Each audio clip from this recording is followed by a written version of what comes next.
Madam President, we've heard about horror stories. I want to talk about The another Senate one. is in a quorum call.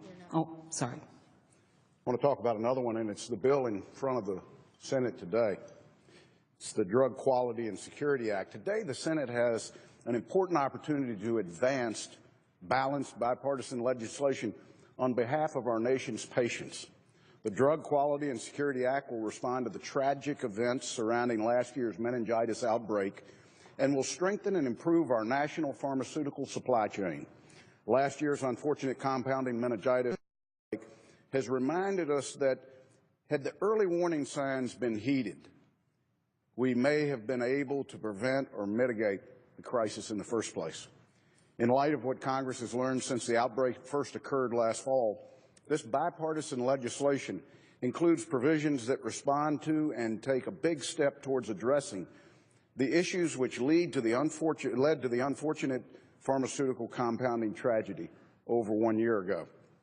America's patients expect and deserve the peace of mind that medicines they take are safe and effective. FDA's repeated warnings of counterfeited drugs making their way into our prescription drug supply chain and the increased number of pharmaceutical thefts are the early warning signs of a potential and growing threat that could significantly compromise or endanger the health and well-being of patients across our nation. In recent years, states have responded by putting new requirements in place, but at a time when we should be working to lower the cost of health care, this increasing patchwork of state regulatory requirements is instead driving up the cost of health care in America. For more than a year, I've worked with Senator Michael Bennet and my colleagues on the Senate Health, Education, Labor, and Pensions Committee on bipartisan legislation to address these problems and to strengthen the safety, security, and accountability of our nation's pharmaceutical drug supply chain. The Drug Quality and Security Act, which we have before us today, includes provisions that will establish strong, uniform prescription drug tracing standards that reflect today's realities and ensures a safer and more secure pharmaceutical drug supply chain. The Drug Quality and Security Act establishes a uniform electronic unit level system over the next decade that will increase security and ensure a safer pharmaceutical drug supply chain from manufacturers all the way to dispensers. This legislation will require trading partners to be authorized and to pass and receive information as part of their transactions. It raises the wholesale distribution licensing standard.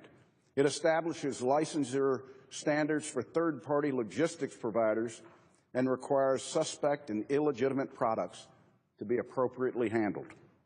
I'd like to thank Chairman Harkin and Ranking Member Alexander for their leadership on this very important bipartisan bill. I'd especially like to recognize Senator Bennet, who has been a strong partner throughout the crafting of this legislation. For more than a year, we've worked together on this bipartisan legislation with our colleagues and have finally achieved an important balance with this bill. And I might add here, Madam President, we were told this couldn't be done. We were told this is too difficult. But for a year and a half, we have tackled this objective. Congress has the opportunity today to proactively put in place uniform, workable standards that will allow stakeholders greater regulatory certainty and give patients the confidence they deserve in the safety and security of our nation's pharmaceutical drug supply chain. Congress's opportunity today are twofold, as this legislation is also a chance to respond to a crisis that impacted the lives of hundreds of patients nationwide. And I hope my colleagues will join me in supporting the Drug Quality and Security Act.